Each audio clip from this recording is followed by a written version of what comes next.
Okay. Recording started. All right. Let me see some stuff. Okay. Welcome back to the Hoops Temple podcast. Special guest star, TikTok star, Montaine. How you doing, man? TikTok star? I mean, TikTok maybe laughing stock. I don't know about that. But thank you so much for having me, man. Yeah, of course. Hey, it's a star either way. All publicity is good publicity. You didn't do anything wrong. You are maybe universally hated, but people are talking about you, man. That's what's important. You got the important stuff covered. I think you're right. I think that's what I've learned to kind of just go with the flow, you know. I've always heard the saying any publicity is good publicity. It was kind of hard to believe at first, but it really is kind of all in good fun.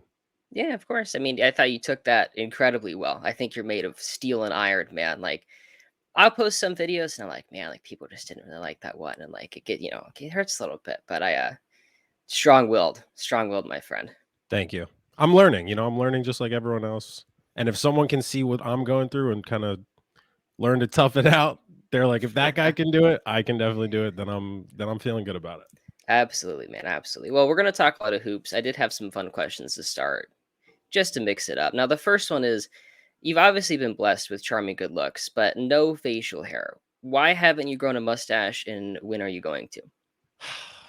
This is so funny because I go through this phase every 2 or 3 months where I see someone like you with a mustache, and I'm like, God, it's really a good look. And I'm like, I can do it. I think I go to grow out my facial hair, then it gets to like the 2 week mark, and it still looks like there's dirt on my lip, and it looks like I'm a prepubescent boy with just dirt on his lip.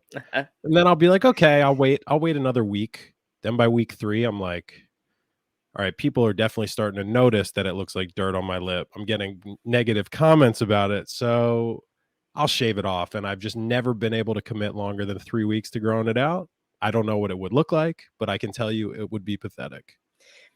The secret is, and I totally cheated. I completely skipped over. I started this when masks were still mandated. No one saw that phase. Skipped right over it. That's why I did it. I was like, every time I leave the house, just wear a mask. Eventually, mask comes off. Beautiful, fully grown mustache. Kind of cheated, honestly. So are you saying like even post COVID, I should just leave the house with a mask on at all times? It wouldn't be. It wouldn't be like, whoa, what's he wearing a mask for? How People how still wear long was masks, how long was like the developmental terrible stage of man. growth? I mean, it's a good while.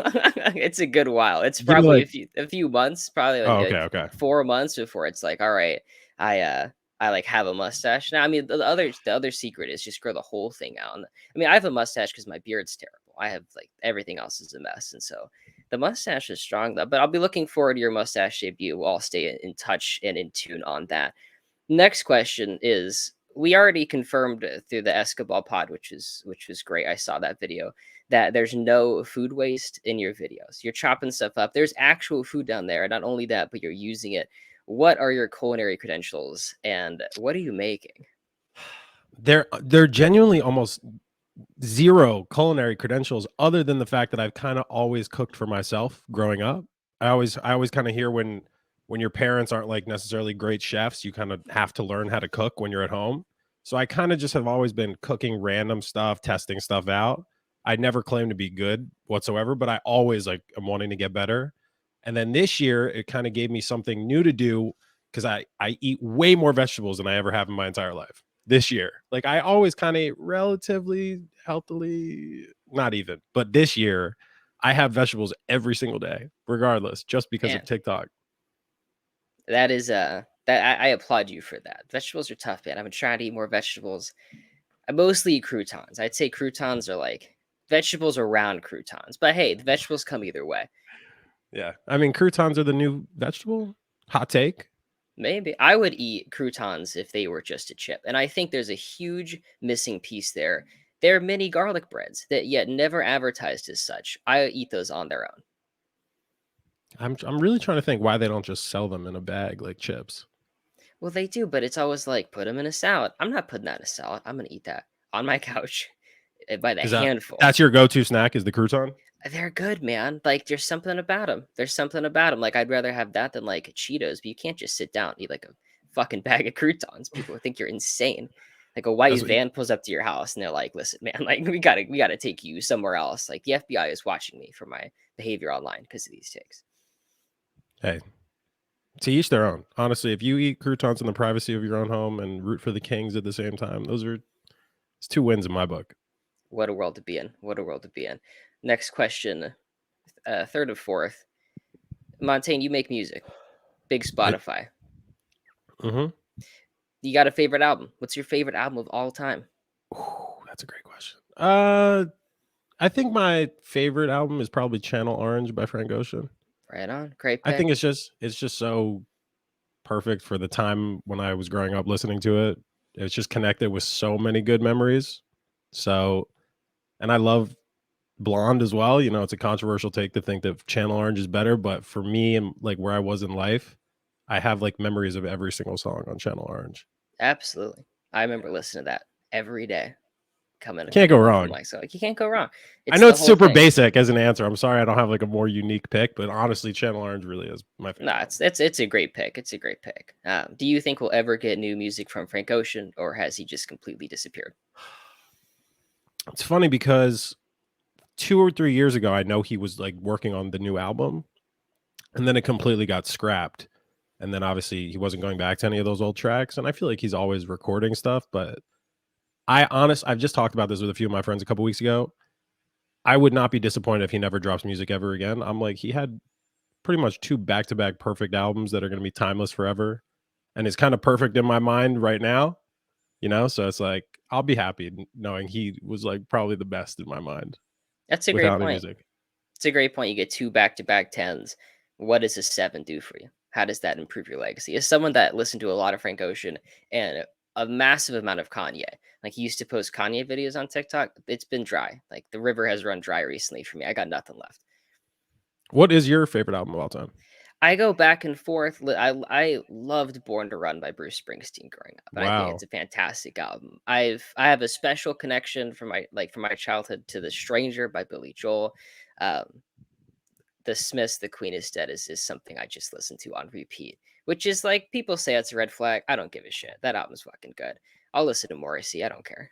TikTok has created all these random red flags that you can't enjoy music you like or films that you like because they're all apparently red flags now. The Morrissey pick That's a good is point. I just saw a bunch of Morrissey hate today, and I was like, yeah, but that has nothing to do with any of the Smiths music. It's true. It's true. I mean, it's at some level like the Morrissey stuff isn't as bad. Like for me, like I can listen to Kanye for all. I'm a Jewish person. Like that hit specifically to home, and I'm like, God damn, like really have a tough time spinning the record around like on these ones. But honestly, I've come back around and like I don't listen to him as much, but I can't deny how much I like all that stuff. And I was just on like the cutting edge of I thought Donda was his best album. Like I was there. I'm like, this is his Wow. best work. And I've listened to this stuff since I was 12 years old. And I swear to God, like this is his most like maybe it's bloated. You cut 6 songs off it, especially the ones at the end, but like I was there. And then he went off the fucking rails. Donda was his best album is maybe the most hot take I think we're gonna have all day on this podcast. Thank you. I'm never gonna get there. As a Jewish person who's also a prior big Kanye fan, the Donda take, I don't know if Are you also Jewish? I am Jewish. That's incredible. Nate is too. We're just this is don't let this get out. There we go. They're gonna get us, man. The Jews love basketball, man. I will say That's that. true. The Really do. Jews love basketball. My grandma's gonna love this. She watches the Bulls games. We text about it. She's gonna find this part great. Um, all right. Moving on to actual basketball. Why we're really here. You tell me you're a Mavs fan. Just where does that Mavs fandom start? The Mavs fan, it's so random. I'm from New York. Sorry, my computer just blacked out for a second. I'm from New York, but the first jersey I ever got, the first NBA jersey, 2006-7 season, was a Mavs jersey when my dad had a business trip in Dallas. So he brings back the Dirk jersey. I didn't really know who he was at the time. I just thought the jersey was awesome. And then I started watching a couple Mavs games every year and so on and so on. And we were good like pretty much every single year. We were in contention every single year. Peaks, like I'm still relatively younger in 2011 when we do the full run and everything. And then by that point, I was like, I'm locked in with this team. I'm never switching. And boy, was that a big mistake because it's just all been downhill since 2011. It really has. Although you got Luca, and one of my notes says I get angry at him for his team drafting Luca and mine not. You can see the logo behind me. There is a moment in that 2018 draft where I spoiled it for myself, and it's like 15 seconds of me like falling through like the void of is this real? Did I read a fake tweet? Watching Adam Silver go up there, getting Luca, and we got Bagley, and that was just a disaster. So you got that, but when's that? Is 2011 the last? No, not the last playoff series win because you guys went to the conference finals, but it had been a long time. It had been a long time. We pretty much, other than the Western Conference Finals run, we've been bounced out round one 5 times since 2011. Yeah. Spurs, Rockets, Thunder, like we just get our asses kicked every year. We suck. Yeah, I mean that 2011 run, you'd cash in a lifetime of this. I was For that. honestly, it's so funny. I'll be on YouTube sometimes when I'm feeling down, just rewatch the 2011 run. I'm like, I got to watch Dirk just cook the Thunder right now. It's going to make me feel so much better. Yeah, it's the way Dirk had the world in his hands, and I've seen people say that he would do better in the modern era, and maybe he would, but I just feel like that specific era where the spacing was there, but him just having like the post stuff to operate, it was beautiful. He could just cook anybody. Like Serge Ibaka was getting it, Chris Bosh was getting it, LeBron was getting it. Anyone could get it. I truly cannot think of, besides Braun in 2016, a better start to finish playoff run than that Dirk run, especially with that team. Like who we knock off the Blazers, who were like great that year, even though they were like still up and comers, Brandon Roy and all that. We take out the defending champ Lakers, Oh sweep yeah, sweep sweep them, them. kill them, sweep them. Then we played the great Thunder team the year before they become like amazing. Dispatch them fairly quickly, and then we robbed Miami. Like that was the scariest series I've ever watched. I don't know how we really won that whole series. That was the first time I ever was like, LeBron is weak. Honestly, when I watched that series, I'd never seen LeBron like do anything like choke level in the playoffs like that before, and I felt That like we robbed it, and I just had to thank my lucky stars that we got in and out of Miami. you go to bed every night just looking at pictures of the 2011 run, just Yep. scrolling It's through like the like, Spider-Man meme. I just like uh-huh, hold it on my phone and I'm just like, oh exactly. man, what a What run. what a run! What a run! You'll have that forever. And I've made videos before talking about how underrated that Mavs team is because for some like in like the modern NBA, people say like you have a star and then a second star or a third star, and if you don't have that, your team fucking sucks, and just get rid of the whole thing. But for Dirk, it's like maybe surrounding him with a bunch of shooters and good defensive players. Like that's the method. It's almost like the Hakeem 94 run, where maybe there isn't a second star, but they have like the best 3-point shooting in the league and they're all good on defense. Like that's the formula. It's a special formula. I don't even think you have to go far back to look at the Rockets. I mean, listen, Jokic is a completely different player, but they just kind of did the same thing. Great All point. relatively good on defense, all can shoot from the 2 and from the 3. You have all selfless 5. The Bucks kind of did it as well. Like it is the formula. It's what I say. The only chance that the Mavs have at winning a championship is we have like 4 good shooters who can defend with Luka. And until that Mhm. happens, I have no hope. None. It'll be interesting to see. Yeah, I think the Jokic run, I had said that it was like an era changing run. Like people are gonna look back on that and say that's when how to win a title changed.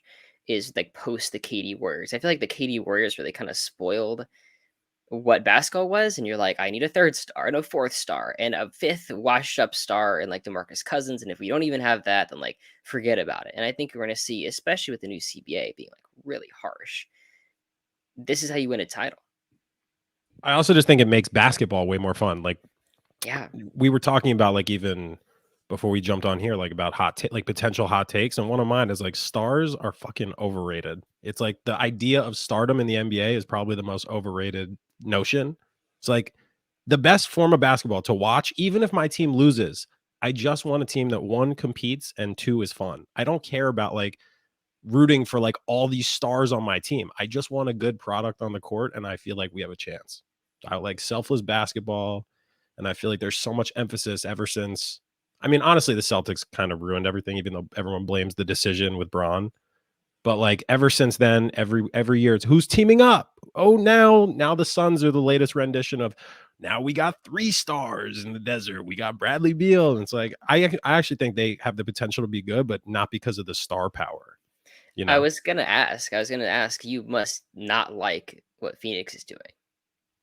I told Pablo this on our podcast. I was like, I am actually more reasonably scared of the Suns than most other Western Conference teams. I think It's they're like, interesting. it's become underrated. Everyone's like, oh, their lack of depth this year. I'm like, their lack of depth is not going to matter now that they have a third person who's like almost on KD and Booker's level. They're going I'll to be give fine. you my whoa, Bradley Beal's not that good. I'll give you my anti-Suns take, and hopefully, me, I'll talk you down a little bit. Mhm. The Beal trade and getting rid of their depth. The thing with the Suns, they didn't shoot enough threes. Even if Booker and KD were on fire against Denver, the math just wasn't working. It wasn't going to happen.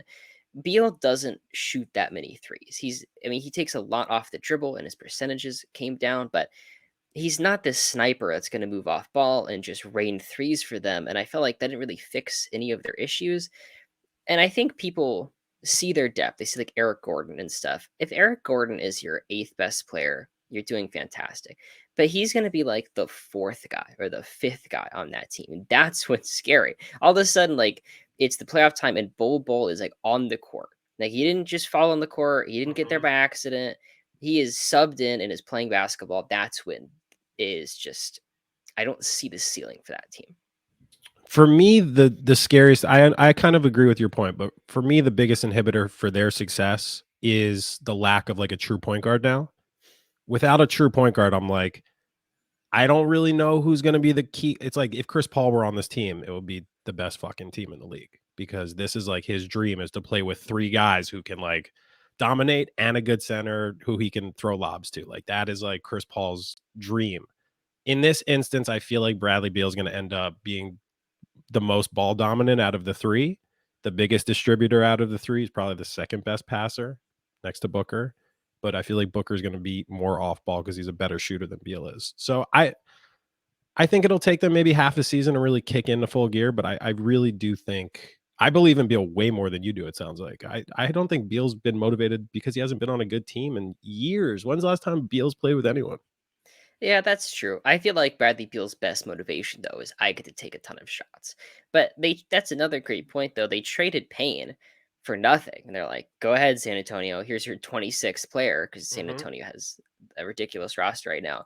And they said that Beal's going to start a point guard. I'm like, "Can Beal start a point guard?" Like, and I think that's an issue with Phoenix is think of the things you have to do to win basketball games. Have a point guard that facilitates, defend the rim, defend the perimeter. Booker, KD, and Beal are going to have to do those things because they don't have the depth necessarily to figure that out. I do think it is going to be the first time Brad Beal is ever going to have to be in this or ever have been in this position before. I have a lot more faith in Bradley Beal to like be selfless. I just believe in the player mentality of like being in a dog shit situation and being miserable and still kind of toughing it out and then just going to heaven in basketball wise. It's like Bradley Beal's 2 best players he's ever played with are probably John Wall and Westbrook that one year. I don't know who else. Who else has Bradley Yeah, Beal really play that's with? it. That's it. Okay, so It's that's it. And Westbrook and now it's he's going to John play Wall. with Kevin Durant and Devin Booker, like both relatively still in their primes. Like It's definitely better. he's going to be so much more motivated, so much more excited to just be playing with like better talent that I just think it'll unlock more stuff. Now that might be a super casual take, but I have faith that it might take half a season, but I think come it's playoff good. I time, think it's reasonable. Player gets out of a shitty situation and all of a sudden it's not so bad. But you like Bradley Beal. Now I'll transition a little bit back to Mav stuff. Do you like Mhm. Kyrie or Beal more? Are we like excluding everything related to off-court drama? Because then No, I'm taking that's Kyrie. a part of it. You're But stuck if with it that. 2 Jewish guys talking about Kyrie in a podcast. You gotta acknowledge what's going on. it is incredibly frustrating to me that I am now forced to root for Kyrie. I loved Kyrie in Cleveland. I didn't even mind Kyrie when he went to Boston, and I hate the Celtics. I didn't even hate Kyrie in Brooklyn. But all the off court and the fact that there are antics, it's not. I'm not even going to get into specifics. The fact that there are so many different renditions of antics after antics, and this and this, it's like by the time he comes to my team, I'm like, I don't care how good you are. I'd rather just have someone who's always going to be available. I'm not going to have to worry about. It's like I understand Talent wise, he's more than top 25. He's like talent wise, probably the best handler in the history of the NBA. Great shooter. Yeah. I would rather have Bradley Beal on this team, on the Mavericks team. I feel like he would fit in way better than Kyrie. As someone that's had Bradley Beal on his fantasy team for the past few years, he doesn't play that much. I promise you, he doesn't play as much as you think. That dude misses games, but the Kyrie thing is interesting. You watch him from afar and you're like, that guy's kind of a jackass, but he's really good. Good thing I don't have to root for him. And then the next team, that guy is kind of a jackass, but he's really good. Good thing I don't have to root for him. All of a sudden, he's on your team. Did you like the trade when it happened? I hated the fucking trade. I Really? hated it. We gave up my second favorite player after we lost Brunson. We gave up Dorian Finney-Smith, which was like the only other player on the Mavs I've ever rooted for. And since this rendition, I was like, he may not be the best shooter, but he's one of our best defenders. He's a hard worker, and he plays all the time. You know, he's a big hustle court guy. He's good in the playoffs. Like I really liked him, and I was like, we traded him for the. At the time, we didn't even know where Kyrie was going to resign. I was like, this is a waste. We're not winning. I knew last year's team was not doing anything. We're a waste of a team. So I was like, to go all in for Kyrie for that season without any guarantee, I was like, it was just really stupid. Honestly, dude, I loved it. And I think I was wrong in hindsight, but I was all over it. And I'm glad we differ so much because it's such an interesting trade. I had made videos just prior saying that like the Mavs are risking losing Luca because they don't have anything to trade for anybody, Mhm. and there's no picks left, and there's no pieces left. They have no young guys worth shit. And all of a sudden, it's like Kyrie tanks his value. Here is a star again, and I didn't even think that was possible. So the fact they were able to kind of galvanize things and get Kyrie at least a second player, or sorry, get Luca a second player and get some more talent on the team. I liked it. I liked it. I didn't see the defensive issues up front, but that ended up being the story of last season. Beyond even the defensive issues, listen. I like stuff that is new and exciting. Did I, as a Mavericks fan, I will still support like getting another star on the team. But as like a person that knows basketball, I was like, this is just beyond dumb. I was like, it's so dumb. It doesn't make any sense. Like, not even just defensively, just offensively. I was like, they're both so ball dominant normally. Like Kyrie has played off ball with LeBron, but like when Luca was out and he first got traded, he was like back to the ball dominant Kyrie like instantly. And we actually were playing pretty well. You can see how like we just play with Kyrie, we'll play all right. We just play with Luca, we'll play all right together. It makes no sense to me. I'm super interested in this next season. Obviously, you think they'll make the playoffs. Before we move on, really quickly, before I forget, we talked really briefly on a Kyrie ranking heading into next season, where you would put him. We ended up finishing the top 50, me, Dylan, and Nate.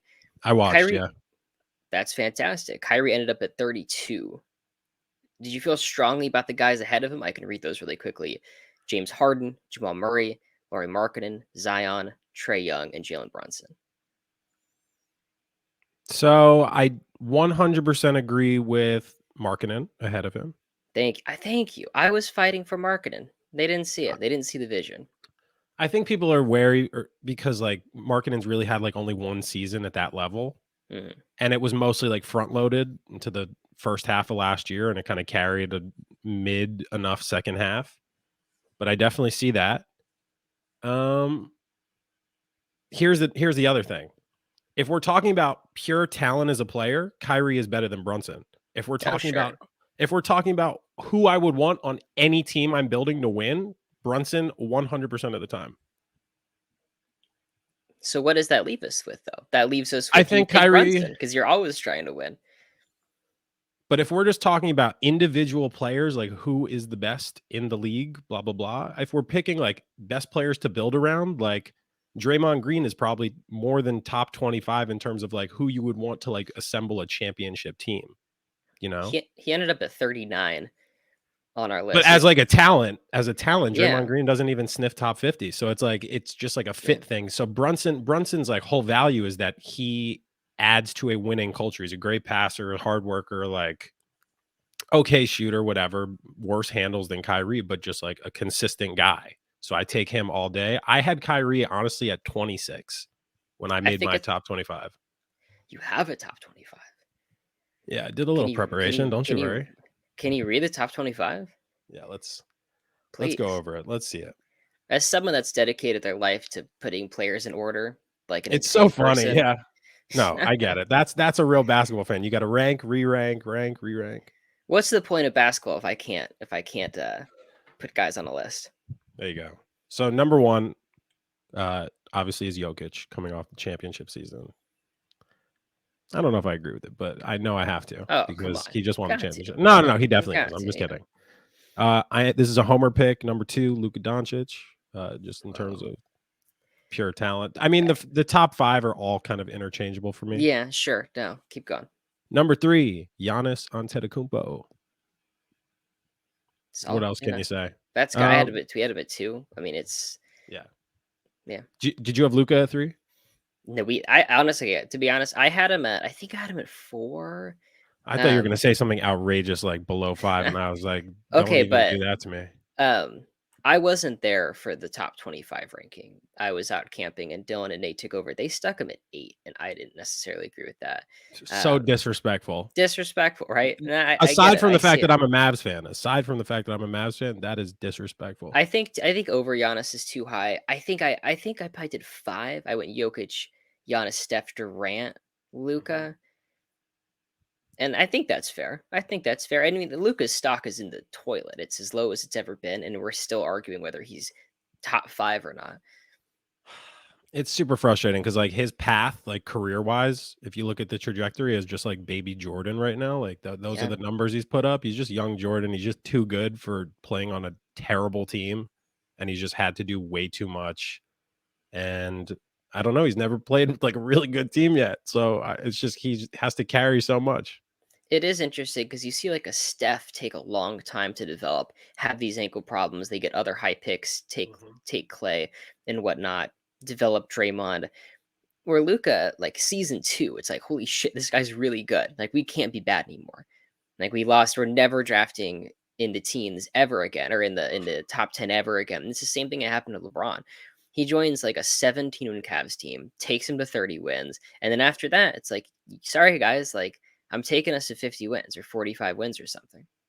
And this is the problem with the Mavericks organization, not even just since 2011, but like all of the good things that have happened to our franchise, we have lucked into. Like we didn't do anything smart to get Luca. We lucked out because the Kings just made the dumbest decision. So we got him, but all the other decisions we make are incredibly dumb. So it's like, oh my God, we lucked into one of the greatest players in the history of the NBA. We got him, but we're also a terribly run organization who it just basically put us in the middle we're in purgatory for good because like I've how do we get out? I don't know. I've noticed the tide turning on Mark Cuban a little bit, where it's starting to be like, hey, like I don't think Mark Cuban's very good at this. Like he got Dirk, and he got Luca, and like didn't really do much else. Like a lot more bad than good. Where do you stand on that? I totally agree. I mean, I like Mark Cuban. I think he's a big supporter of like keeping our players like loyal and like I think the players that do come to Dallas love playing in Dallas. But our 2011 championship was such a fluke. I honestly think we deserved it way more in '06 when we lost because of the refs. But like Hmm. 2011 was such a fluke. We're a 6 seed. We're like a team of wily vets, like who were okay, and Dirk going on the best run ever. It's like they think I think that's what they think is going to happen with Luca. We're going to get some wily veterans, and Luca's going to just carry us to the promised land. Who's our Tyson Chandler? Dwight Powell? Sean Holmes, man. Oh, okay. I mean, and I like Rashawn Holmes. He's not Tyson Chandler. No, he's not. I mean, that's what they drafted Lively to be. But let's finish out your top 10 really quickly before you go crazy. Um, After three, these are all kind of interchangeable. I feel like through seven, it's Embiid at 4, Steph at 5, KD at 6, and Tatum at 7. That's all I good. feel like No, I feel yeah, like that's those 4. I don't really know like Embiid coming fresh off the MVP season. I'm like people I feel like are underrating him because of the way they get bounced out of the playoffs. But like he's still the second best center in the league. He's so dominant. Like he's for so sure. good. No, for sure. And it was an insane MVP where it's like, do you see the Embiid game last night? He had like 40 and 20. Holy shit. And that was that consistently. And come playoff time, I don't see the translation. I would take Steph over him pretty consistently. But yeah. We end up with him at 5. So Yeah, I think I agree. Come playoff time, I'm just saying overall, like I don't know. Maybe I'm choosing dominance in my top 10, but these are obviously, like I said, all interchangeable. At 8, controversial Damian Lillard at 8. Whoa. Yep. God damn, dude. Over I'm a like SGA? I'm a big Dame guy, man. Yeah. Okay. I like Dame, man. I think I just believe in him. I think he changes teams. I don't know if they're gonna win a championship, but I also we could talk about SGA in a second. SGA's at number 11 for me. Okay. Then I have at the 9, Braun, and at the 10, Anthony Davis. I think that's all good. I'd take Davis over LeBron just at this stage, but the Dame pick is interesting. He's been that good consistently for the past like 8 seasons. He's in that top 10, hanging out around there. But with the abdominal injuries and who knows what team he's going to be on, maybe if he gets traded tomorrow, we come back and say, "Hey, Dame's going to kick ass in the Heat," and Mhm. have him 8. So I like the wherewithal, take that jump like that. I just think Dame, like, obviously it's been a while since he's been on a really solid team, like a good running team. So it's like he does his role. Like he does carry as much as he can. SGA kind of was playing with found money last year. As soon as Chet got injured, it was like, this is your team, man. So he just puts up like major stats. He did it for 1 year. It's the same thing as the marketing thing. Do I think he's not great? No, I think he's great. I think he's playing great for Canada right now, but it's like, you did it for 1 year. I have more faith in Damian Lillard, who's done it every year, than It's a you good right point. now. Now, Yeah. maybe for potential for next season because Chet's back and the Thunder are one of my, obviously, I'll say buy low teams right now because I feel like they're still going to be underrated. They're going to be really good, but I still take Dame right now. On Tuesday, me and Jack the Kings fan did a Joel Embiid and James Harden trade podcast. Would you trade Chet Holmgren and 4 firsts for Embiid? God, no. If I'm the Thunder, no. If I Yeah. were the Sixers, oh my God, I would take that in a heartbeat. Okay, interesting. It If must be I a were good the deal then. Sixers, oh my God, 4 firsts and Chet, I would do it for Chet and 2 firsts right now. Really? You think so? You had Embiid in the top, like in your top 10, It's pretty. not about that, it's about the other it's about the position of the rest of the Sixers roster. It's like Yeah. with Embiid, your ceiling, it's not that you couldn't win a championship with the right pieces around you, they don't have it. Nick Nurse maybe provides something that they've never had before, which is a good coach, but the roster really is just limited. I'm like, without them, I think the best thing for Philly, even though I love Embiid as a like my family's from Philly, like as a Philly guy, I think for the franchise, the best thing to happen is get rid of Embiid. In some way, you just want like resolution. You just want this chapter to end. Now, I want to talk about that a bit. You said your family's from Philly. How are they handling things? Are they doing all right? It's tough, man. Losing the Super Bowl, losing the World Series, getting bounced by the Celtics. They weren't big soccer fans, but losing in the MLS final. It's the My most God. finals consecutively in a calendar year for any major sports city.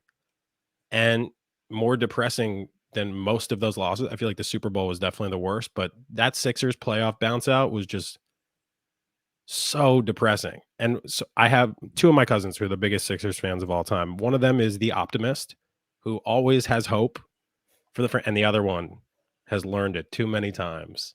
Seen the same thing too many times. Before the Celtics series even happened, he was like, "I don't care if we win game 1. I don't care if we win game 3. It's over. We lost."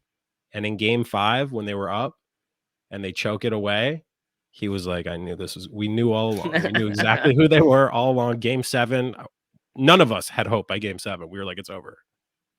And it was over indeed, Man, because it's just since it's a shame that the Kawhi shot goes in because I really felt like that team had the spark because of Jimmy buckets. I was like, all right, they got this competitive fire now.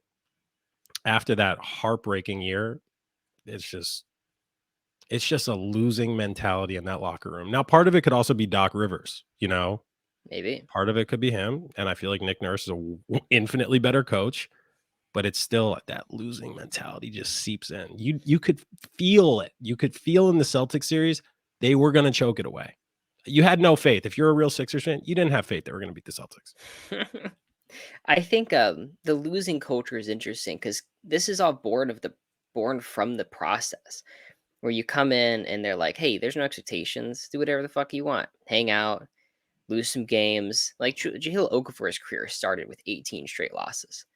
Like, and what does that do to the mentality of a young player? That's like, okay, it's okay to lose every game, and maybe Embiid is still trying to shake that because you look at like Game 7, it's like, man, like Harden and B don't really care. Like there isn't like, give me the ball, I'm trying to score, I'm gonna dunk it. They're going at like the same pace as if it's a tied game. When it wasn't, they had to catch up. I had faith in that series, or I had no, I won't say I had faith. I actually had no faith, but I had hope in that series up until I see PJ Tucker screaming at Embiid game 5. And that's when I was like, if PJ Tucker's the reason this team's getting motivated, they're getting bounced out. They have no strength. PJ Tucker cannot be the only guy who cares about winning on this team. I totally agree. I totally agree. Embiid's interesting because at like 7'2", 280, it feels like he's such an insane athlete. He should be just dunking on people. Like he should be closer to Shaq than he is to Jokic on in terms of his presence around the rim. But if I remember correctly, he had less than 80 dunks last year. He just doesn't play above the rim. And that's kind of shocking because you think about it, it's like, yeah, Embiid, he's huge. He dunks the ball all the time. He just does it. And I feel like that's kind of an interesting transition. Maybe it's to keep his legs from wearing out from all the jumping and whatnot, but I just feel like that kind of like physical intimidation. But PJ Tucker's interesting. We kind of made him a meme on this podcast because he's on every contender, but he guards the best player and they're always really good. Dating back to like the Kevin Durant Nets Mhm. series, he's on the Bucks, and like Kevin Durant has like 50 on insane efficiency, and it's like Pete just on PJ's head. And it's like, why is PJ Tucker out here? Like, he guards him every possession. It's not really working. When I saw the PJ Tucker podcast with JJ Redick, he's like, listen, these guys are going to get 50 regardless of who's really guarding them in the playoffs. He wants to just make sure they're working as hard as possible. So it's like, yeah, these Kevin Durant's not going to not drop 35 plus in the playoff game when he's the main scoring option. Like he's going to do it. Yes, most of it happens on PJ, but no one's going to work harder. It doesn't matter if a basket goes in. PJ's not like, God, he keeps getting me. He's going to go just as hard for all 4 quarters. That's why I respect the PJ mentality. And as for the Embiid point that you bring up, nothing frustrated me more, especially this year in the Celtics series. Yes, I know he was coming off an injury.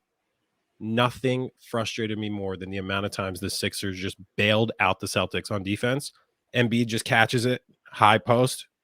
That's it. Just stays on the elbow, either fakes a shot, shoots it, passes out of it. I'm like, you're the biggest guy on this court. Al Horford cannot guard you. Robert Williams cannot guard you.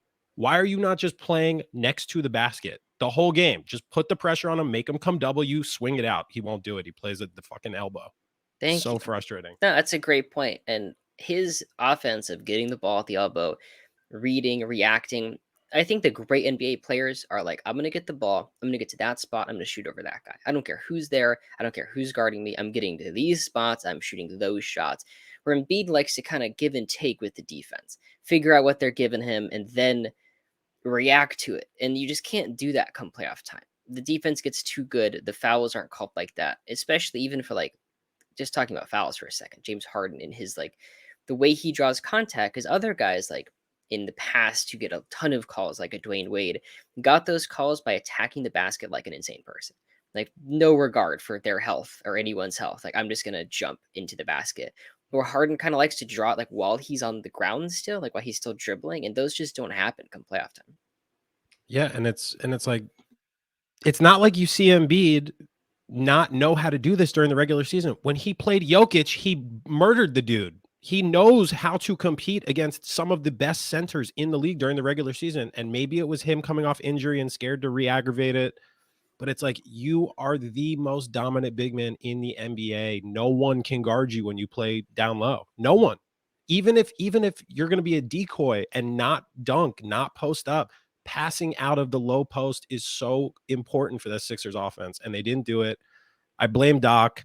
I blame James. I blame Joel. Like it was just horrible combination. But It this is is why I said interesting. I had no faith. I just had hope. It is interesting that Horford gives the Sixers all this trouble. They sign him to this horrible deal to be like, just get him off the Celtics. Like, come here, play with Embiid. That doesn't work at all.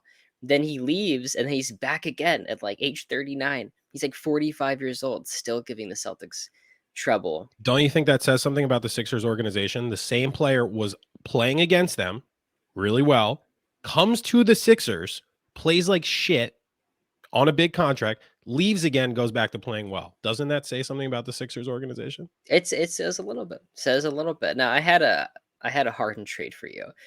Um, or sorry, Shoot. another Embiid trade. Would you trade Embiid for Kawhi Leonard? God, that one's tough. Just No, exchange problems. I wouldn't. No, because Okay. like at that point, Embiid's too much of a Philly guy to deal with any of the other bullshit. It's like they're at this stage. Like, do I think Kawhi is probably a better all around player if he's active and playing? Yes, but like considering all the fandom that is like a huge, there, Joel's a Philly guy, so it's like no, it's not worth it. Unless we're getting future assets like the picks on top of like a player with potential like Chet, it's not worth it. The full trade I had written down was Embiid and Korkmaz. Korkmaz gets his request. He's freed. He finally gets out of there. The Sixers get Kawhi, Big Z, and 2 seconds. They get a replacement center, some extra picks. Fuck it, 4 seconds. Just have fun with it. And then what? Kawhi goes back to playing with Nick Nurse and Harden. So it's Harden and Kawhi. It's interesting. So at the end of that podcast, we picked two of our favorite and combined them. And so I think I did the Clippers one with Kawhi, and then a Harden trade where the Pelicans get Harden and the Sixers get CJ McCollum, Dyson Daniels, and a Lakers pick. I would do that if I were the Sixers. I would do anything to get off James Harden, honestly. Like any player that can shoot and handle the ball somewhat effectively. CJ McCollum's faster off the dribble than James Harden is right now. I'm Since sure the they Nets are. since the Nets playoff series where he got injured against the Bucks, his off the dribble speed is like so much slower than it ever was before. Like he can't really beat anyone off the dribble anymore.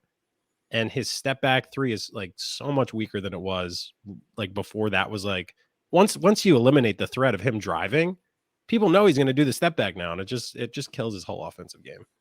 He's very Doesn't have frustrating to watch. Oh, for sure. Doesn't have that burst like he used to. And our where did we put him in the top 100? We had him come on, James Harden. 31st, right ahead of Kyrie. I think he still has like the playmaking value. He's definitely changed his game.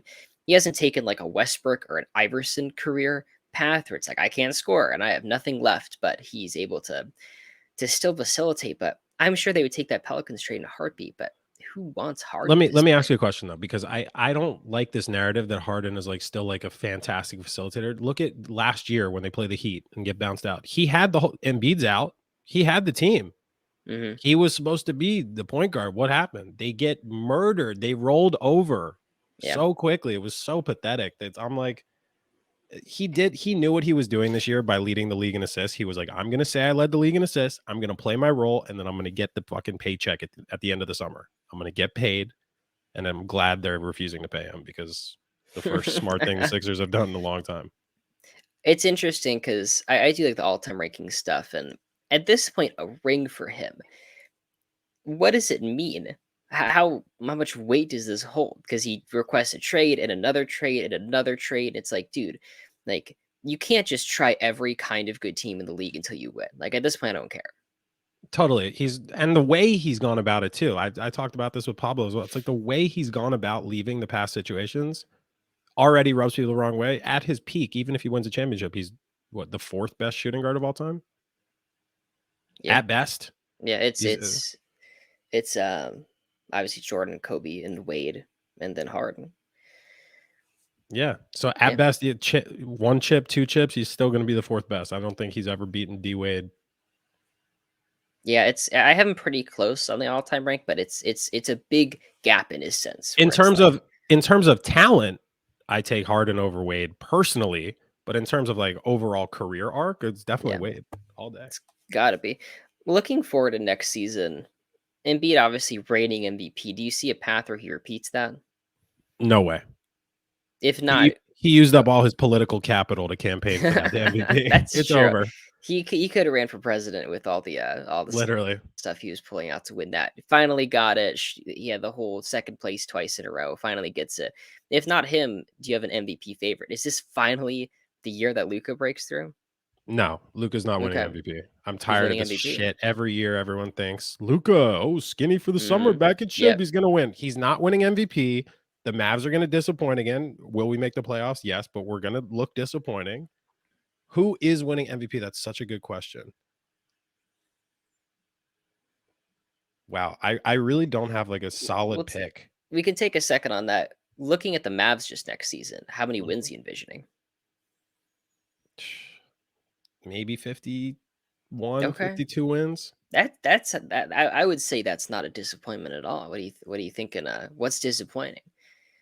I just am like, I don't care about how many wins in the regular season if we're gonna get bounced out first round disappointingly. We're like the year we bounced out the Jazz in the first round, that's what we're gonna be. Hmm. We're gonna be the Jazz of this year.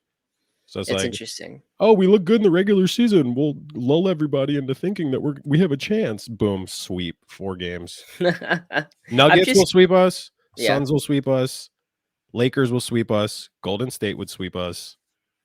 I truly don't know who we would beat at the top of the West. Maybe the Grizzlies we have like a shot against. Sacramento. We never. Sacramento It'd be a great Sacramento would definitely series. beat us. They would definitely beat us, but I Hey, don't know I if they would love it. sweep. I'd love to hear. I'd love to hear that. The Rashawn Holmes trade. Our two organizations interacted in that sense. And honestly, I thought it was great just getting some cap space. And I missed when Holmes was really good. I hope he's better on the maps. If you get a good Rashawn Holmes, you get a really high energy, pretty good defensive center with a nice little floater. He has a nice floater. He ended up having some like off the court stuff, and then his like eyes got hurt or something, and it's all been downhill since. But I think the Mavs season is going to hinge on their centers. I think he'll definitely be a good energy piece off the bench, but I'm not like banking on, oh, Rashawn Holmes is going to carry us for 5 regular season games. Like he'll be a good energy piece. He'll be a better version of what we thought JaVale McGee was going to be for us last year. So it'll That be that's fine. that's a bad contract. Not a great deal. He's kind of hanging out there. Who is your starting center? Oh man, I think Dwight Powell because we just re-signed him right now. Yeah, Like Lively will eventually become the guy, but I don't think he's going to start the season off as our starter. there's a lot hinging on that Lively pick in terms of the future. If he's awful, I see the Luca experiment starting to shake at its foundation, but super highly touted high school prospect, disappointing college year. If he just didn't go to college, he's going way higher, just straight out of high school. I'm interested to see how he develops. When has that ever been like a metric for success? The guy who's like really good in high school kind of is all right in college. It's like the Marvin Bagley path. Yeah. Yeah. Okay. Harry How did that Giles. work out? Yeah. Even worse. Yeah. Like No, Harry that's Giles. true.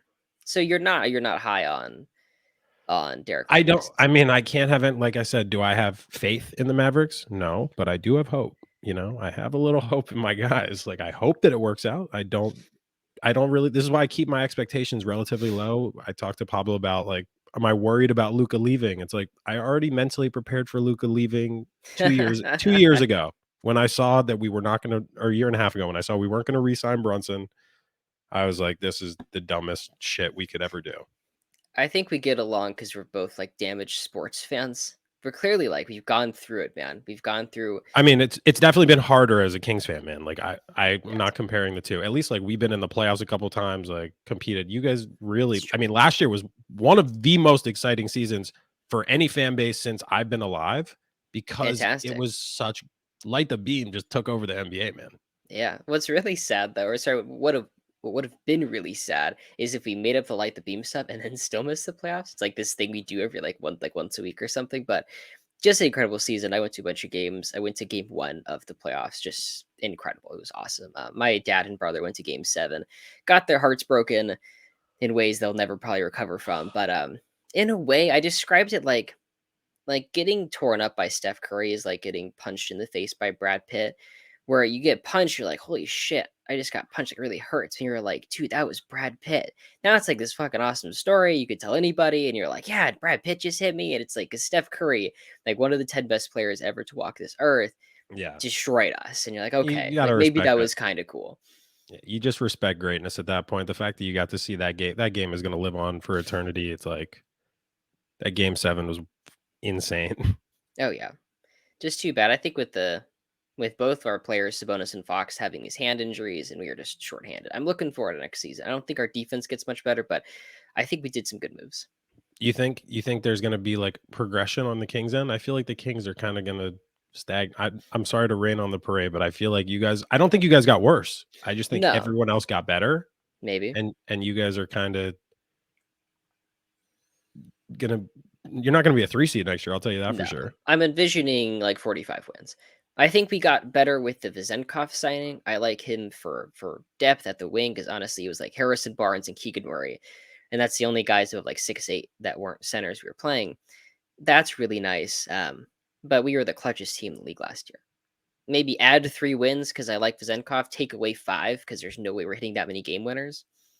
And Kevin Herter might not be a shell of himself next year. That was tough. I knew immediately, like watching game one, I'm like, oh my god, the Kevin Herter, like What this is bad. happened? What happened This, to Sabonis? I just don't get it. yeah, and like the thing with Sabonis is so limited in terms of scoring, and he just isn't. He wasn't himself in terms of just posting up Draymond, posting up Looney. You just that's not a good. That's not good offense. It's not going to work. He was taking like a 3 or 2 a game in the regular season. Let's say 1-3 a game. That was zero. He didn't take a shot outside the paint for the entire playoffs. That was so limited. But I do think the that was a Herter stuff really hurt. tough matchup for him because, like, alternating between Draymond and Looney is like they're 2 completely different animals, and they're incredibly good at what they do on defense, both of them. And Yeah. it was probably really hard for him to adjust. But I'm like, you're supposed to be the best guy on that team, man. You can't just collapse. That game 7 by him, I was like, Hmm. second half, where were you, man? No idea. No idea where he went. And it was disappointing because I got roped in by the lethal shooter stuff in the offseason. I was like, he's working out with lethal shooter. He's gonna start taking threes. At like a Marcus Saul, Jonas Valanciunas clip. And that's enough to like space the floor. What he ended up doing was incredible, like facilitating and the triple handoffs. And like Herter shot like 47% on threes when Sabonis just handed him the ball. Like that's why we're the best offense in the league. But when the 3-point shooting gaps get closer, like the defenders are now in your face instead of like a little bit further out, like to rely on threes, that heavily hurts. As someone who was like fully rooting for the Kings that entire series, it was scary. I like had like a little pit in my stomach every time that like Malik Monk had to just carry you guys through a little run. Great I was Malik like, Monk series. he should not be the guy carrying your entire offense in order to beat the defending champions. Like he's a good like heat check guy, probably one of the best heat check guys, but he should not be carrying the entire offensive load. And I felt like that whole series, he was like having to do so much more than he should. He was awesome. He really was. I was gonna touch on the MVP question that I asked a while back. I think there's 2 guys. The first one's gonna be Giannis. I'm taking the guy whose stock is low, coming back and crushing it. And the Bucks are the best team in the East, and it's like Giannis is back, and he's 32 points and 12 boards and 5 assists and all these numbers. I could see that narrative happening. Also, with Jokic, his stock being an all-time high, I could see Denver first seeding it again. People being like, "Hey, didn't give it to him last year, giving him this one. Like he deserved it last year. I'm giving him this one." I think those are my 2 picks. I think the Giannis one is definitely more likely just because Jokic, I mean, I respect the shit out of his attitude in terms of like he wins the championship. He's like, I don't care. He's like, this is Yeah. a job. Like, I don't care. But he truly has been off the grid this summer. This man is playing Yeah. basketball at a minimal level. I do think Giannis, post press conference, gonna come back way hungrier next year. Another, I don't know if it's a sleeper pick, but I would say Tatum has the same likelihood for me that Giannis does. Interesting. Jalen Brown comes back on the big contract. By the way, on your previous podcast, the disrespect to Jalen Brown, they were underrating him Thank like you. I brought crazy. him up. I'm like, it's I because hate the Tatum. Celtics. I hate the Celtics. And they were underrating Jalen Brown like he was like a top 30 player. I'm like, top 30? Where did he end up? He ended up at 33, and they were saying that Drew Holiday was better. I was It's a joke. flabbergasted. I really the key to those podcasts though, if you're making a top 100 or 2 other guys, like you got to just give up. You got to compromise a lot. And I think if I was making it, man, I mean, I think Jalen Brown is better than like he's better than Harden. He's better than I what have Jalen Zion Brown in could my top be. 20. Whoa. Maybe Yeah. that's too high for me, but he should be close to that. I think he's closer to Fox than he is to Darius Garland. The recency bias about the lack of, I hate the narrative. He can't dribble with his left. He was injured. He was coming off an Yeah. injury. Look at the series against Philly. He was a fucking monster. And then all of a sudden he dropped off the face of the earth because he was hurt. Yeah. It's not like the dude cannot dribble. Tell And Nate that's like that. the whole It's narrative. he's That's the whole blinded by narrative. Celtics hate. Maybe you have Celtics hate, but it's reasonable. Nate can't see straight. I still respect individual players. I just hate the team. Yeah, exactly. Yeah. That's funny. Yeah, Jalen Brown stuff. The Tatum thing's interesting. I just feel like I can't imagine the Celtics being good enough without Brown being good enough to take away some Tatum MVP buzz. There's still, post last year's playoff run, yes, Jaylen Brown is expected to be a star. Yes, Derek White had to make a game winner. But, like, in real nut crunching time, there's no one in Boston who was not like, Tatum is the fucking guy. Oh, Everyone sure. was like, Tatum is the fucking machine of the whole team. Game 7, pure Tatum. It's like in every moment last year against the Bucks, pure Tatum. It's like the dude is the lifeblood of that team. I think he had a pretty weak series, whatever. I just think when that team is going to be next level good, like 1 seed in the East, like with no comparisons to the Bucks, like if they can do that, he'll be the MVP. A lot hinges on the Kristaps stuff, and they make the Kristaps trade, and I loved it at the time. I feel like it gave them a different look offensively because it felt like come playoff time, the ISO stuff is just so hard to get Mhm. buckets off of, and they have Tatum and Brown taking these ridiculous shots, and Kristaps is pretty good in the post, and he takes really deep threes. I think statistically, he was like him and Steph took the longest threes in the league. He just does that, but the plantar fasciitis, I think is how you pronounce that. That stuff already lingering on Kristaps, super scary for a guy that tall. When is he due back? I have no idea. Let me check.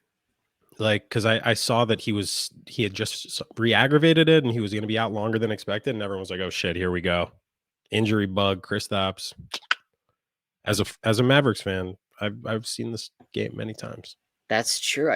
We should talk about that. 4 to 6 weeks. That says but four to six that's weeks. it's a super easy injury to re-aggravate. So it's like, Yeah, end of December.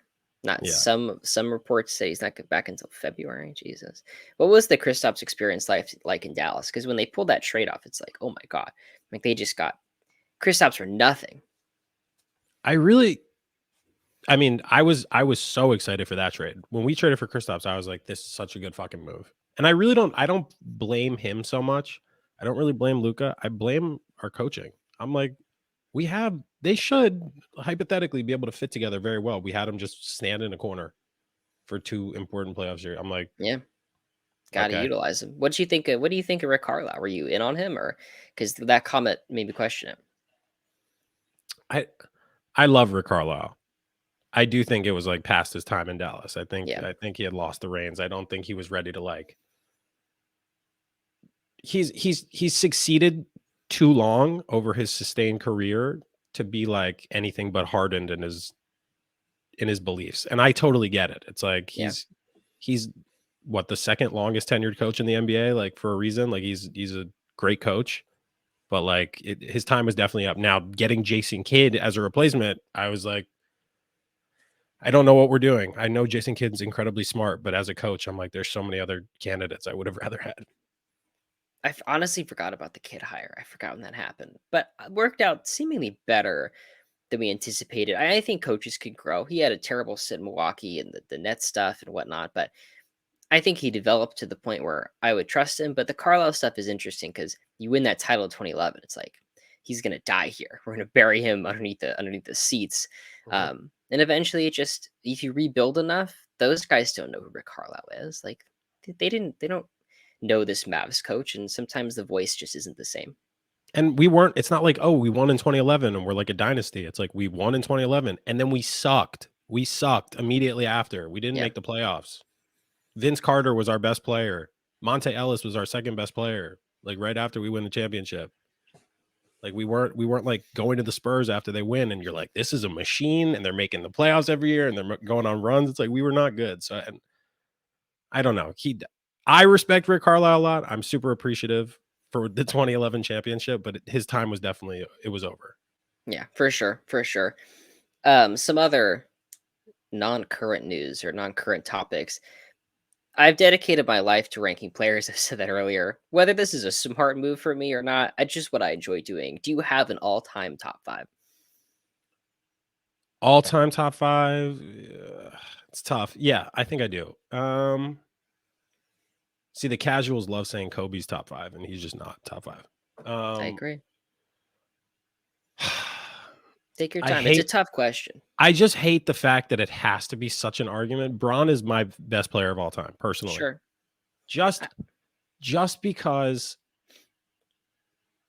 the feat of having almost no scandal, being that highly touted coming out of high school, not really skipping a beat at all, going straight to the league, being good every single year. I can't remember a year he was not amazing when he wasn't injured. And that long, the 9 finals appearances back to back to back to back to back, however many times. Yeah, he's my in my lifetime, I've seen him play like he's the best. totally Jordan respect that. 2. I totally Jordan 2. respect that, yeah. Yeah, exactly. It's like, you can make either argument. I don't know if I don't know if another championship will make people come around more on LeBron, but to me, it doesn't matter. Yeah. You know, The Last Dance really, I think a lot of people were starting to move. A lot of Yeah. people were starting to It go, was "Hey, LeBron is," precise, yeah. and Jordan was like, "Fuck that. Put this documentary out right now." This is During how great COVID. it yeah, this is how great I am. Watch this. Yeah, and I fell for it too. I watched The Last Dance. I was like, "Holy shit." Like, Yeah. I knew he was the best, but I didn't know he was that good. And then LeBron won the Lakers, and I was like, "Okay, Yeah. he won it back for me." So Jordan 2, Kareem 3. Solid. The classic Kareem spot. He just eternally will be at number 3 until, like, the end of time. I just don't think he has such an insane resume that 4 is kind of distant, but Jordan and LeBron are another stratosphere again. Mhm. This is where it gets tough because the players that I could mention for 4 or 5, I have never seen, like, a live game of them play. Hey, don't worry about that, man. I got a top Um, 200. You think I watch these guys? I I can't do watch all this stuff. I do think it is, for me, probably Magic 4, maybe controversial, Tim Duncan 5? That's where I have Duncan. Fantastic, man. Great Duncan pick. I think I had Magic a little bit lower. I had him at 4 previously. I think at that point you look at the winners. Magic, like, um 9 finals, 5 rings. Duncan, 5 rings and 6 finals. Just like the back to back to back to back to back to back 50 win seasons. That kind of consistency is tough. Yeah, he's the most underrated star of all time, for sure. Yeah, I think it's good. I think what people underrate about superstars is stability. They think Yeah, and of like, he was a boring guy, wasn't a super marketable player, wasn't flashy. No kid yeah, ever grew up being like, "I wanna be Tim Duncan." Everyone was like, "I wanna be Kobe." Everyone. So it's yeah. like, he's the quiet guy, but his resume speaks for itself. He's unbelievable. It's him, it's Russell, and it's Steph, honestly, and Bird and Magic, but theirs is a bit shorter, where it's like we're gonna win every season for this amount of time, Mhm. and I'm not gonna lose my mind. Because a lot you see like the curse of winning, the disease of more, in a sense of like look at the KD Warriors. Bird is so hot, so fast. Kevin Durant lasted 3 seasons for losing his mind. Like, and Steph doesn't say anything. Like, there's no like Steph piece about how he hated it and he's unhappy and he wants Moses Moody to play more and he thinks Draymond's annoying. And I think that's a really valuable trait in superstars. I completely agree. He's one of a kind for me just because of, like, it's like I said earlier, we're comparing Kyrie and Brunson, and I said individually talent-wise, obviously you take Kyrie all day. But when it comes to, like, who would be the best in a squad, I probably pick Steph. If I'm picking, like, a team to put together, most of the top 5 guys, I'm probably picking Steph right along with any of them, just because he has the highest capability for synergy with other players. Yeah. Like, you could put Steph with any 5 and they're gonna win, you know? You can't do that with every player. You can't do that with everyone who's in the top 10. Not to the same Every extent. For sure. Everyone plays their best basketball, Steph. That's what's most impressive. Andrew Wiggins, and like I think we'll see with Jordan Poole, and I'm trying to think of other players that have come and gone, but like Andre Iguodala and whatnot. You get there, and it's like I can just I cut off ball, and there's this guy that shoots from anywhere, and he just gives the team a need to move around constantly. And you look at other teams, and they don't move like that. They don't cut like that. A real question. So, in the NFL, I don't know about every other major sport, but in the NFL especially, there's a huge emphasis on just complete robbery. Like, someone succeeds with a certain method of doing something, and every team is stealing it. It becomes the new thing. Oh, mobile quarterback and this. Mm. And in the NBA, everyone says there's 3-point shooting increased, obviously, because of Steph and the Warriors. No one moves like the Warriors. No one has moved like the Warriors since they've been playing like this. It's not some magic secret. They run more than every other team and they win. Why do more teams not run and gun like they do? Because it's hard. It's hard, man. But that's a really great point in terms of I think the result of all this was more 3-point shooting when the real like core of it was off ball movement and making smart cuts. Because you think about other superstars that had one, like a Westbrook or a we'll say KD, but he cheated. Or a James Harden, those guys don't cut like that. They don't play off ball like that. Where Steph is just if you have to put someone on him that has endless energy. Because Steph has like the best cardio in the entire league. I agree. I think that's probably the most underrated trait of any NBA players. You have the unlimited cardio, you do anything else. And That's it's like true. that is what keeps them so. Yes, he is the best shooter of all time. I'm not arguing with that. Yes, he plays with great players. The endless amounts of endurance are why they are so successful. I You love know? it, man. Yeah. Fantastic. All right. Well, we've reached the hour point. One last question. Mhm. Your hottest sports take doesn't have to be basketball. I know a little bit about football. I have a fantasy baseball league too. I could probably track. My hottest sports take, God, I mean, I'll just say something like I'm a New Yorker. Hmm. I think the New York Yankees are the biggest poverty franchise, fraudulent people in the entire universe. You know what pisses me off about the Yankee universe? As a New Yorker, I respect the history of the organization. It is the worst, most toxic, spoiled fan base I've ever seen. They're going barely under 500 right now. It's the biggest calamity in history. Every year they spend exorbitant amounts of money on this payroll. They just try and buy wins, and every year it ends in heartbreak and they all complain about it. It's never good enough. And in baseball, obviously there's no salary cap. No, And it's like, look at every other team in the league. They don't complain about it. They don't spend nearly as much money. They don't have the advantages that you do, and you still suck. Is a poverty franchise.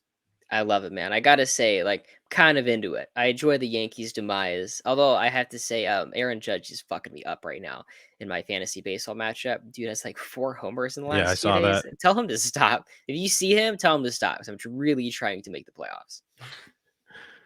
I'll pass it on to Aaron. I'll be like, all right, next week you can hit your homers, but you're already Yeah, out of the playoff picture, so just stop for this week. really need it, man. I'm just he's on the worst team in the league. Like, this would be a really embarrassing loss. Well, thank you so Wait, I much want to for my. hear. Go I want to ahead. hear. I want to hear your hot sports take real quick. Man, I've been always so into the Bill Russell train. I have him fourth all time. I could write a book on it. And since I started doing TikTok, that's like the hill I've died on. And I've seen other people honestly start coming around. Like I think people are into it. And I'm not going to take all the credit, but the greatest winner ever, the greatest defensive player ever. I think I respect it more than the average TikToker does by far, and I think I'm making a positive difference. I I just think it's so. It's like that's beyond an era that I can even find like to be semi comparable to today. So I just Yeah. it's like even with the 80s and 90s players, I'm like, I see how similar the game can kind of be, even though the game's different. The 50s and 60s, I'm like, I can't comprehend what playing then was like and compare eras like that. So for me, that's why I think Wilt and Bill Russell I've always kind of like blocked out of my top fives. Not that they talent wise weren't incredible and did not absolutely dominate the league at all times.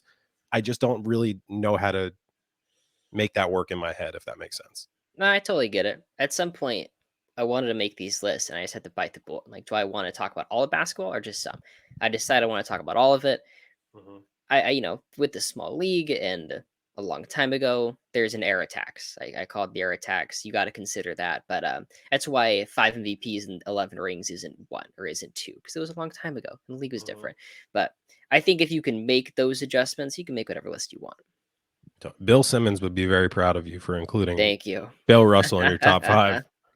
One day I'll meet him and like I've been doing the Lord's work. I've been doing what you told me to, and he's like, "Who are you? Get away from me!" Yeah. You're carrying on his gospel Thank you. I for future appreciate it. generations. All right. Well, thank you so much, Montaine. Where can the people find you? You can find me at Montaine on all platforms, or here at the Hoops Temple podcast. Maybe I'll make return appearance at some stage, you know? Maybe when Please. I grow out the mustache in a couple months, if I do. Please do. That is a requirement. If you wanna come back multiple times, the facial hair has to start clicking. Well, thank you so much. Thank you for having me, man. It's been a pleasure.